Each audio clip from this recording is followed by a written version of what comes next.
नमस्कार, प्रभा साक्षी news network पर आप सभी का स्वागत है। हमारी चुनाव यात्रा देश के विभिन्न कोनों से होते हुए उत्तर प्रदेश के कैसरगंज संसदीय क्षेत्र पहुंची है। हम आपको बता दें कि यहां से निवर्तमान सांसद बृजभूषण शरण सिंह हैं। इस बार उनके बेटे कर्णभूषण शरण सिंह को बीजेपी ने उम्मीदवार बनाया है। मेरे साथ कुछ स्थानीय लोग हैं, आइए समझते हैं कैसरगंज में क्या माहौल है।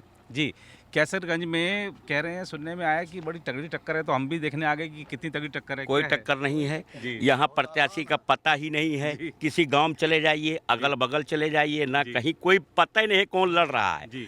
प्रत्याशी का नाम गांव वाले से पूछिएगा तो हमारे इस गांव के जितने भी लोग हैं जी। कोई नाम भी नहीं बता पाएंगे कौन यहाँ लड़ रहा है। जी। ये जान लीजिए, कोई टक्कर नहीं है। कोई टक्कर नहीं है। कोई टक्कर नहीं है। बृजभूषण जी ने जो इतने वर्षों में काम कराया, जनता उनके साथ है। बिल्कुल बिल्कुल उनके साथ है और उनके बेटे भी बहुत अच्छे हैं। जी। उनके बेटे भी कहीं किसी एंगल से जी। बहुत अच्छे हैं। जी। आप समझ लीजिए कि अब भगवान करेंगे तो उनसे आगे भी वो जाएंगे। जी। नाम जी। करेंगे। जनता के बीच जो 24 घंटा रहता है वही अच्छा आदमी है। जी।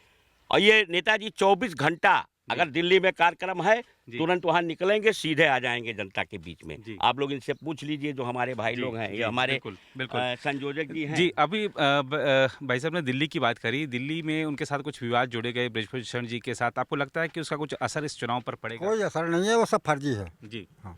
जी, उनके तो जनता उनके साथ है क्योंकि वो जनता उनके साथ है। जी। और जो बृजभूषण सिंह भारतीय जनता पार्टी के सांसद थे जी। और भारतीय जनता पार्टी का जो कार्य है, जी। सरकार का कार्य है, मोदी जी और योगी जी का जो कार्य है जनता और देश के लिए, जी।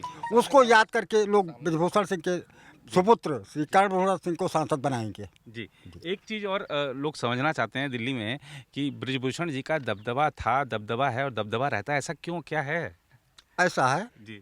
6 बार के सांसद हैं जी। और ये स्वाभाविक है कि एक बार कोई प्रधान हो जाता है तो कहता है दबदबा है मेरा, और वो 6 बार के सांसद है तो दबदबा तो स्वाभाविक है। जी। जी। और सारी दबदबा जनता का है। सारा दबदबा जनता का है। जब जनता उनके पास साथ है तो दबदबा है। तो दबदबा है। जी। जी। भाई जनता उनको भारी मतों से जिताने जा रही है। अभी हम गए थे, जी। वहाँ 1100 रेती में कार्यक्रम था, जी। फिर यहाँ लोखंडपुर में कार्यक्रम था। जी। वहाँ पर लोग कह रहे थे कि यहाँ अन्य प्रत्याशी कोई आया ही नहीं, किसी पार्टी का नाम ही नहीं पता है। नाम ही नहीं पता है, कौन लड़ आया रहा ही है? नहीं है। जी। जी। तो आप सब भारतीय जनता पार्टी के प्रत्याशी के साथ हैं और सब वोट करेंगे जी। और भारी मतों से जिताएंगे। जी, और वैसे हम जहाँ भी जा रहे हैं तो एक चीज़ और देखने को मिल रही है कि मोदी नाम केवलम, कि मोदी नाम पर वोट पड़ रहा है। कैसरगंज में तो बृजभूषण जी का सिक्का चल रहा है। भाई साहब, जिस प्रकार भारतीय जनता पार्टी ने जी। निर्धन, गरीब, किसानों के लिए, वंचितों के लिए जिस प्रकार से योजनाएं और जिस प्रकार से काम किया जा रहा है, जी। किसी भी पार्टी के पास, विपक्षियों के पास कोई भी ऑप्शन है ही नहीं उनके पास। जी। ना कोई मुद्दा है जी। उनके पास चुनाव लड़ने का, जी। ना वो कभी, जैसे कोरोना काल आया उनके ना कोई कभी कार्यकर्ता दिखते हैं। जी। भारतीय जनता पार्टी निश्चित ही जनसंघ से लेकर आज तक के उसके कार्यकर्ता सेवा भाव से ही कार्य करते आ रहे हैं और अभी भी कर रहे हैं। जी। वो हमेशा पूरी जनता के सुख दुख में हमेशा खड़े होते हैं और हमेशा उनके साथ रहते हैं। इसलिए भारतीय जनता पार्टी को दबाने के लिए पूरा इंडी गठबंधन बनाया गया है और निश्चित तौर पे उसी प्रकार हमारे इस क्षेत्र का भी हाल है। सांसद जी को इतने बार के, चूंकि वो सांसद हैं, तो उनको दबाने के लिए क्या कहते हैं, इस एक बहुत बड़ी साजिश है और उसका यहाँ पर कोई प्रभाव नहीं है। फिलहाल इस क्षेत्र में कोई प्रभाव नहीं है।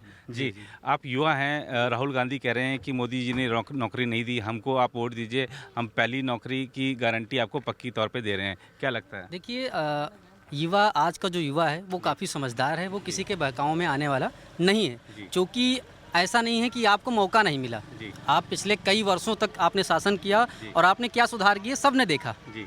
और वर्तमान समय में जो मोदी सरकार कर रही है, देखिए कोई भी सरकार, मेरा ये कहना है कि कोई भी सरकार आ जाए, जितने भी युवा हैं 100% सरकारी नौकरी देना असंभव बात है। एक जुमला है, लोग कहते हैं कि हम सबको नौकरी देंगे, वो कह सकते हैं, दे नहीं सकते।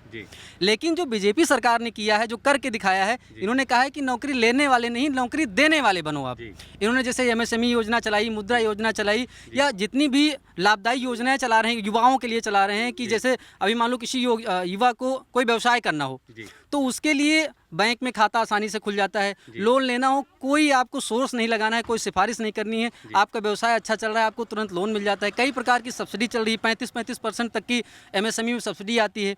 तो सरकार का जो उद्देश्य, ध्येय है, वो ये है कि हम अगर एक युवा को अच्छे से उद्यमी बना लेंगे तो कम से कम वो 10 से 15 अप्रत्यक्ष रूप से युवाओं को रोजगार देगा। तो अगर युवा, हमारे देश के युवा या हमारे जो ऐसे युवा जो भ्रमित हैं, वो लोग अगर इन योजनाओं को ध्यान पूर्वक पढ़ेंगे तो वो संतुष्ट रहेंगे बीजेपी से। मेरा तो मानना यही है। जी बिल्कुल। और बाबा ये बताओ, मोदी जी राशन भेजते हैं, मिलता है? हाँ मिलता है? मिलता और जो अभी सांसद जी के पास कभी कुछ काम लेके गए हो तो काम हुआ है या निराश लौटना पड़ा है? नहीं काम हुआ। काम हुआ है जी। मोदी जी राशन भेजते हैं, मिलता है? चिकित्सा सुविधा वगैरह सब सारा कुछ कुछ मिलता है। देखो जी, हमको 75 वर्ष के हो ही गए हैं, लेकिन किसी दूसरे का वोट नहीं दे पावा है। और भाजपा के अलावा दूसरे का वोट एक नहीं दे पावा है। और 18 दिन बैराज में बंदी रहन है, तो हम उनके के खातिर ये राम जन्मभूमि 18 दिन बंदी रहने पूरी अच्छा, अब मंदिर बन गया, खुश हैं? हाँ, बहुत खुश हैं। रामलला ने इस बार अपनी जो रामनवमी थी अपने भव्य दिव्य दरबार में मनाई, खुशी हुई? तो अभी अब यहाँ नहीं हैं, पहले गए हैं, इसके बाद वहाँ अब नहीं गए हैं, चल नहीं पाई थे। तो लगता है मोदी जी ने मंदिर बनाया, फायदा मिलेगा चुनाव में? मतलब बिल्कुल फायदा मिलेगा, और तन मन धन से। और धन्य है मोदी जी। मोदी जी धन्य है जो कि जो है, तो तब से जी। भाई साहब, एक कैसरगंज में हमने सुना कि यहाँ पर थोड़ा सा जातिवाद को उभारा जा रहा है कि जो ब्राह्मण मतदाता हैं उनको लुभाने के लिए 2-2 पार्टियों ने यहाँ से ब्राह्मण अपने कैंडिडेट उतार दिए। आपको लगता है कि वो जातिगत समीकरण जो हैं वो बृजभूषण जी के राजनीतिक समीकरण बिगाड़ पाएंगे? नहीं बिगाड़ पाएंगे जी। वो सब एक ही हैं, भाजपा को केवल वोट देंगे जी। हाँ, और किसी को नहीं देंगे जी। हाँ, हरिजन है वो भी, लोनिया, गोड़िया, गडरिया, ये सारे सब मिल रहे हैं जी। हमने देखा कि यहाँ पे मुस्लिम मोहल्ले भी काफी हैं, तो लग रहा है साथ में काफी हैं जी जी। हाँ, तो वहाँ पर भी है प्रभाव आप लोगों का? या यहाँ प्रभाव है टोटल है? हाँ जी, यहाँ कोई वो नहीं है जी। तो आपने देखा कि जो कैसरगंज के लोग हैं वो बता रहे हैं कि बृजभूषण शरण सिंह जी ने जो काम कराए हैं और जिस तरह से मतदाताओं के साथ उनका सीधा संवाद रहा है, संपर्क रहा है, वो एक बड़ी बात है किसी भी संसदीय क्षेत्र के लिए। अगर मतदाता खुद कहें कि हमारा सांसद हमसे संपर्क पे रहता है, तो यही वो ताकत है जिसके आधार पर कोई कह सकता है कि मेरा दबदबा था, दबदबा है और दबदबा रहेगा। फिलहाल इस रिपोर्ट में इतना ही। कैमरामैन राम महाजन के साथ मैं नीरज कुमार दुबे, प्रभा साक्षी न्यूज़ नेटवर्क के लिए, कैसरगंज संसदीय क्षेत्र से। अगर आप भी लेना चाहते हैं देश दुनिया की तमाम जानकारी, तो आज ही सब्सक्राइब करें हमारे चैनल को। साथ ही नीचे दिए बेल आइकन को जरूर दबाएं ताकि हर अपडेट आप तक पहुंच सके।